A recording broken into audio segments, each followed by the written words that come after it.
ओम श्री परमात्मने नमः। ओम श्री गुरुचरण कमलेभ्यो नमः। ओम श्री गौरी शंकराभ्याम नमः। भक्ति अनुष्ठान अंतर्गत युट्युब हेरेर सुनेर बसिराख्नुभएका सम्पूर्ण आम भक्तहरूलाई हार्दिक हार्दिक अभिवादन गर्दै आजको अङ्कमा यहाँहरूले धेरैले चासो राख्नुभएका विषयहरू मैले जोडेको छु। जस्तो केही भक्तले भन्नुभएको छ भक्ति साधना भनेको के हो हामीले बुझ्नै सकेनौँ। कतिले भन्नुभएको छ योग भनेकै के हो, कतिले भन्नुभएको छ साधना भनेकै के हो भनेर प्रश्न राख्ने सबै भक्त मुमुक्षुहरूलाई म हार्दिक हार्दिक अभिवादन फेरि पनि दोहोऱ्याइकन भन्छु। किनभने उहाँहरूले त्यसरी प्रश्न राखिदिनु भएपछि मलाई उत्तर दिन सजिलो पर्छ। भक्ति साधना भन्ने बित्तिकै आफ्नो मनलाई नियन्त्रण गर्ने साधना हो। आफ्नो मनलाई आफैले नियन्त्रण गर्न सकिँदैन, भगवत नामले नियन्त्रण गर्छ। जस्तो यो मन विषयमुखी हुन्छ, विषयमा गइरहन्छ, विषयमा जान हतारिन्छ, विषयमा अल्मलिन हतारिन्छ, विषयमा अल्मलिरहन्छ यो मन। किनकि हामी विषयमै जन्मेका, विषय नै सिकेका छौँ, विषयमै चल्न सिकेका छौँ। त्यसैले भक्ति पथमा रम्नलाई अलिकति गाह्रो पर्छ, कष्ट पर्छ। तर कष्ट पर्दैन, मनको लगानी हो। यहाँले यसरी बुझ्दिनु होला कि मनको लगानी, भक्ति साधना भनेकै मनको लगानी हो। जसरी खेती सपार्नु पर्यो भने पहिला बिउ राम्रो राख्नुपर्छ, त्यसपछि रोपाई राम्रो हुनुपर्छ, त्यसपछि मलजल राम्रो भयो भने मात्रै रोपो राम्रो हुन्छ अनि बाला झरझराउँदो बाला फल्छ, धान धेरै फल्छ। जस्तो भक्ति साधनाले पनि हाम्रो भक्तिलाई सुन्दर बनाउँछ। जति तपाईले मन दिनुभयो, यो भक्ति साधना भनेको मनको लगानी रहेछ भनेर यहाँले बुझिदिनु भयो भने धेरै राम्रो हुन्छ। मनको लगानीका लागि हाम्रा एक दुईजना अग्रज गुरुहरूले भन्नुभयो, नाम संकीर्तनम यस्य भागवतले भने जस्तै हामी साधकले पनि नाम संकीर्तनमा रम्न जान्यौँ कि मनको लगानी राम्रो जान्यौँ। जति जप्न जान्यौँ त्यति भक्ति दृढ हुन्छ, भक्ति गाढा हुन्छ। भक्तिले आफूलाई आफैमा प्यार बढाइदिन्छ, प्रेम बढाइदिन्छ। सन्देशहरू राम्रा राम्रा आउन थाल्छन्, सन्देशहरू राम्रा राम्रा दिन थालिन्छ। भक्ति सन्देश भनेकै सन्देशको आदान प्रदान हो। सन्देश लिने, सन्देश दिने। मैले जानेको म दिन्छु, कसैले जानेको म लिन्छु, अथवा तपाईले जानेको म लिन्छु, मैले जानेको तपाईलाई दिन्छु। यो भक्ति सन्देशको आदान प्रदान गर्नु नै मनको लगानी हो। जति हामी कीर्तन गाउन सक्छौँ त्यो मनको लगानी हो। जस्तै कोही गुरुहरू भन्नुहुन्छ, राधे राधे राधे राधे, राधे राधे राधे राधे, राधे राधे राधे श्याम, राधे राधे राधे श्याम, राधे श्याम राधे श्याम गौरी शंकर सीताराम, राधे श्याम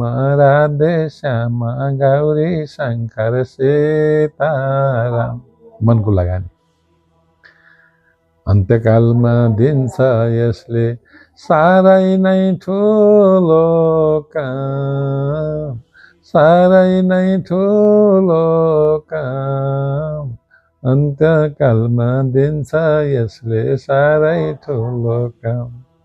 ए अन्त्यकालमा दिन्छ यसले साह्रै ठुलो काम। साह्रै ठुलो काम भनेको चाहिँ अन्त्यकाल सप्रियोस् अथवा मृत्यु सप्रियोस् भन्नु भक्ति साधनाको मूल चाहना हो। यानी कि सत्सङ्गको शिखरमा पुर्याइदिन्छ भक्ति साधनाले। भक्तिको शिखरमा त यसै पुर्याउँछ सत्सङ्गको पनि शिखरमा पुर्याउँछ। अब सत्सङ्गका शिखरहरू बुझ्नु पर्यो भने यहाँले बेलुका हाम्रो 9 देखि 10 बजीसम्म महासत्सङ्ग चल्ने गर्छ। त्यहाँ धेरैजना गुरुहरू पनि हामी जम्मा हुन्छौँ र भक्ति संवाद गर्छौँ। त्यहाँ ब्रह्म संवाद भने जस्तै भक्ति संवाद। भक्ति संवादले के कुरो जन्माउँछ मेरा मनभित्र भनेदेखि सत्सङ्ग गर्नाले मान्छेलाई उचाइमा जानको लागि कुनै अरू साधन चाहिँदैन। सत्सङ्गले नै माथिल्लो उचाइमा पुर्याइदिन्छ, मनलाई साधु बनाइदिन्छ। मैले विगतकै अङ्कहरूमा भनिसकेका छु कि मनलाई साधु बनाउने काम मेरो आफ्नो। साधु भइसकेपछि मनले के भेटाउँछ? तपाईले चाहेको कुरो भेटाउँछ। जस्तै शान्त चित्त रजशून्य निष्पाप ब्रह्म तन्मय, त्यस्तो कर्मयोगीमा सुख आउँछ अझ्या। त्यो कर्मयोगी बनाइदिन्छ क्या तपाईँलाई। भक्ति साधनाले कर्मयोगी बनाइदिन्छ। मनको लगानीले कर्मयोगी बनाइदिन्छ। कर्मयोगीको अक्षय ज्ञान, अक्षय पुण्य, अक्षय आर्जन, अक्षय सबै थोक अक्षय बनाइदिन्छ। शान्त चित्त बनाइदिन्छ। शान्त चित्त रज शून्य निष्पाप ब्रह्म तन्मय। निष्पाप हुन कसलाई इच्छा हुँदैन भन्नुहोस् त? निष्पाप बुद्धिको शिखर चढाइदिन्छ सत्सङ्गले, अनि सत्सङ्गमा पुर्याइदिन्छ भक्ति साधनाले। हुन त भक्ति साधना पनि सत्सङ्ग नै हो, तर खुड्किला बाई खुड्किला माथिल्लो चरणमा पुग्न सकियो भने सतको सङ्गत भेटाइयो। सतको सङ्गत भेटाउनु भनेको सद्बुद्धिको उदय हुनु। धीरे धीरे धैर्यवती बुद्धिले शान्त भइदिनु। आत्मैमा चित्त राखेर विषयादि केही नसम्झनु। विषय सम्झाउन्जेली हामी दुःखी हुन्छौँ। यो मनले हामीलाई दुःखी बनाइदिन्छ। दुःखी बन्ने कसैलाई इच्छै छैन। कामकाज घरको पनि हुनै परेको छ। आफ्नो बुद्धि आफैले तिखो पार्नु पनि परेकै छ। तर गीताको त्यो सूत्र सुनेपछि र बुझेपछि तपाईँ कामकाज पनि गर्नुहुन्छ अथवा गृहस्थ योगी पनि बन्नुहुन्छ। तपाईँको बुद्धि पनि कुशाग्र बुद्धि, यानि कि कुसको टुप्पो जस्तै तिखो बुद्धिको उदय आफैमा हुन्छ। यो भक्ति साधना भनेको यस्तो हो। र सत्सङ्गको पनि मैले कुरो बुझाएँ, भक्ति साधनाको पनि कुरो बुझाएँ। अब यो मनलाई स्थिर गर्ने चाहिँ कसरी भनेर कोही कसैले सोध्नु भएको छ, त्यसको लागि अब म उत्तर दिन्छु। मनलाई स्थिर गर्नको लागि भगवान कृष्णले अर्जुनलाई उपदेश दिनुभएको छ। बाबु अर्जुन, यो मन त बडो चञ्चले हुन्छ। मन स्थिर गर्नका लागि यो मन चाहिँ हावा जस्तो छ हेर बाबु। यो कहिले कहाँ उठ्छ, कहिले कहाँ उठ्छ, कहिले विषयमा जान्छ, कहिले राम्रोतिर जान्छ, कहिले नराम्रोतिर जान्छ। नराम्रोतिरबाट रोक्न सक्नु नै मनलाई स्थिरता दिनु हो, आफैले दिने हो, अर्काले दिँदैन।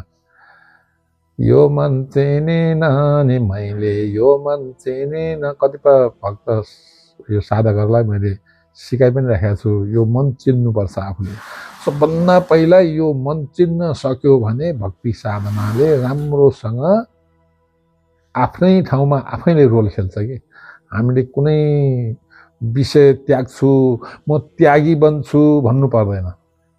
विषय नामले नै त्यागिदिन्छ। त्यसैले नाम रसको हामी धेरै उच्चारण गर्ने गर्छौँ, धेरै व्याख्या गर्ने गर्छौँ। जस्तो मैले अहिले राम राम लेखेर बसेको छु घरैमा। मलाई कहीँ जानु परेकै छैन। कति सजिलो भयो हेर्नुहोस् त। बेला बेलामा सक्ने बेलामा कहाँ कहाँ हिँडियो, कति कति चारियो, तर अहिले घरै बसिकन म के गर्छु? राम राम लेख्छु मात्रै होइन, राम राम जप्छु पनि।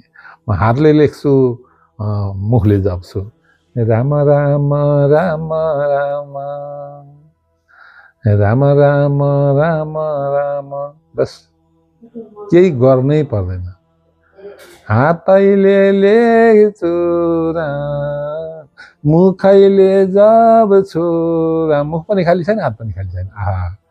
भागवतमा पनि त्यही भनेको छ कि गृहस्थीहरूले आफूले आफ्नो बाटो बनाउनु छ भने गृहस्थी चलायमान राख्दै गर्दा काम गर्दाखेरिमा मनलाई चाहिँ राम जप्न लगाउनुहोस्। नाम जप्न लगाउनुहोस् अनि हातले काम गर्नुहोस् भनेकै हुन्छ भागवतमा। तर हामीले कतिसम्म सुन्यौँ, कतिसम्म बुझ्यौँ, कतिसम्म लियौँ, कतिसम्म लिएनौँ, यो मात्रै कुरा हो कि। त्यसैले मैले यहाँलाई यो जुन नामी नामी नामी भन्दै गर्दा नामको महत्त्व बुझाउन मात्रै खोजेको हुँ। नामको महत्त्व हनुमानले जस्तो हामीले जान्न चाहिँ सक्दैन होला सायद। किन भन्छु म भने हनुमानले त के गर्नुभयो त भन्दा राम रसायन तुम्हारे पासा सदा रहो रघुपति के दासा। रघुपतिको दास बन्नका लागि त राम प्रत्येक श्वासमा जप्नै पर्छ, राम रसायन बन्नै पर्छ। रामको कर्ममा बस 24 घण्टा बिताए नि केही फरक पर्दैन। जसरी हनुमान बिताउँथे 24 घण्टा र प्रश्न गर्दाखेरि उत्तर दिन्थे। हे हनुमान, के तिमीलाई रिस उठ्दैन कहिल्यै? प्रभु मलाई त रिस उठ्दैन। लक्ष्मणले सोधेका, प्रभु मलाई त रिस उठ्दैन, कहिले पनि रिस उठ्दैन। कहिले पनि रिस उठ्दैन? हो, कहिल्यै पनि रिस उठ्दैन। किन, कसरी? म मेरो लागि भनेर सिनको कहिले पनि भन्दिनँ, मेरो काम कहिल्यै पनि गर्दिनँ। मेरो काम छँदै छैन, सबै रामको काम। रामको काम गर्दा मलाई किन रिस उठोस्? कहिल्यै रिसै उठ्दैन। रामको सेवा गर्नु पाए चाहिँ मलाई रिस राग छैन।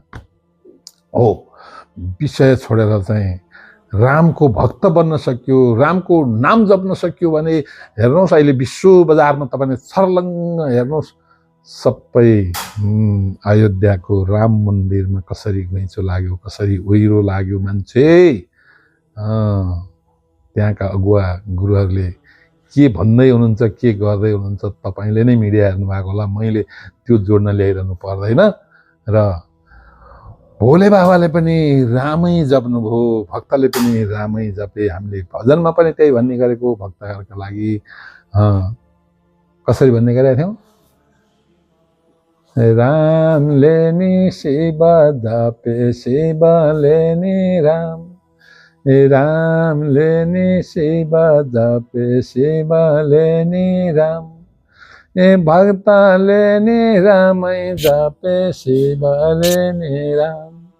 भक्तले नि रामै जपे, शिवले नि राम। जो कोही कसैले पनि राम भोले बाबाले नि भन्नुभएछ, यो तारक मन्त्र हो। तारक मन्त्र जो कोहीले जपिरहनु सक्यो भने त्योभन्दा उपयुक्त के पनि छैन। जिन्दगी पाएको बल्ल सार्थक हुन्छ। अथवा सार्थक जीवन भनेको बिम्जेको जीवन।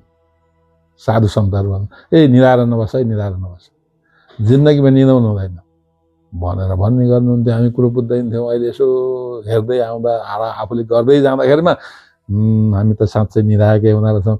भक्ति साधना भनेको के हो नबुझेसम्म हामी निधाएकै हुना रहेछौँ। भक्ति साधना बुझिसकेपछि तपाईँलाई हामीले सत्सङ्गमै सिकाएका छौँ। बेलुका सुतेपछि पनि ओम नमः शिवाय, ओम नमः शिवाय, ओम नमः शिवाय, ओम नमः शिवाय भन्दै निदाउनुहोस्। आहा, तपाईँको निन्द्रा राम्रो पर्छ, तपाईँले सपना राम्रो देख्नुहुन्छ, तपाईँको स्वास्थ्य स्वस्थ हुन्छ। आजै हुँदैन, तपाईँले थाल्ने बित्तिकै होस् भनेर खोज्नुभयो भने चाहिँ फेल हुनुहुन्छ तपाईँ। निरन्तर, नित्य निरन्तर भगवान् कृष्णले गीतामा भन्नुभएको छ, एतु धर्म्यामृतमिदं यथोक्तं परिपासते स्नददाना मत्परमा भक्तास्ते तीव मे प्रिय भन्नुभएको छ। त्यो भनेको के भन्नु होला भने मेरो नाउँ छोडेनौ भने पनि तिमीलाई लाभै छ। बिहान उठेर अध्याय स्वाध्याय गर्यो भने लाभै छ। बिहान उठेर मन्दिर घुम्न गयो, मन्दिर परिक्रमा गरेर आयो भने पनि तिमीलाई लाभै छ। माला मात्रै जपेर बस्यो भने पनि तिमीलाई लाभै छ। कीर्तन मात्रै गाएर बस्यो भने पनि लाभै छ। सीताराम सीताराम भजन जान छैन भन्नु पर्दैन, त्यही नाम जप्ने, बस त्यही नाम, दुईटा अक्षरी नाम जप्ने। सीताराम सीताराम सीताराम सीताराम सीताराम सीताराम सीताराम सीताराम सीताराम सीताराम सीताराम सीताराम। अन्त्यकालमा दिन्छ यसले साह्रै नै ठुलो काम, साह्रै नै ठुलो काम, अन्त्यकालमा दिन्छ यसले साह्रै ठुलो काम, अन्त्यकालमा दिन्छ यसले साह्रै ठुलो काम। दुईटा अक्षर जप्नाले गरिकन इहलोक र परलोक दुवैतिरको लागि सार्थक, किनभने हामी यहाँ बसिरहन पाउँदैनौँ, एक दिन जानै पर्छ। यो मृत्यु सत्य हो भनेर हामीले कतै प्रवचनमा भन्ने गरेका छौँ, यहाँले सुन्नु पनि भएको होला। मृत्यु सत्य हो, जसरी जन्म पनि त्यसै गरी सत्य हो। हामी आमाको कोखबाट जन्मियौँ, आखिरी घाटमा सुत्न जानै पर्छ। यो टुँ र च्याँ नछुटेसम्म मोक्षको गति प्राप्त गर्न सक्दैन भन्ने भनाइ ठुल्ठुला महात्माहरूको छ। ठुल्ठुला महात्माहरूको यस अर्थमा भयो कि भागवतले त्यही भनेको छ। भागवतलाई अरू पुष्ट्याउने काम साधु सन्तले गर्नुहुन्छ र यो मृत्यु सत्यलाई सत्सङ्गले राम्ररी पाठ पढाउँछ। यो सत्सङ्ग, महासत्सङ्ग भनेको आध्यात्मिक पाठशाला हो। आध्यात्मिक पाठशाला भनेको भगवान कृष्णले गीतामा भन्नुभएको छ 10औं अध्यायमा, शास्त्रहरूमा म अध्यात्म विद्या, निकी विद्याहरूमा म अध्यात्म विद्या हुँ। अध्यात्म विद्या भनेको शरीर पढ्ने विद्या। शरीर, आफ्नो शरीर पढ्न सकियो भने भक्ति योग गरौँ, निरोगी बनाऊ, व्यवहारमा उतार्न सक्नुहुन्छ यहाँहरूले। र मैले जो जति जाने सकेको, यहाँहरूले प्रश्न राख्नुभएको उत्तर मैले जे जति जानेको थिएँ, र यहाँहरूले फेरि पनि प्रश्न राख्नुभयो भने यो साधक रेडी छ, जतिखेर पनि रेडी छ भन्दै आजको यो अङ्कलाई हरिओम तत्सत भन्छु।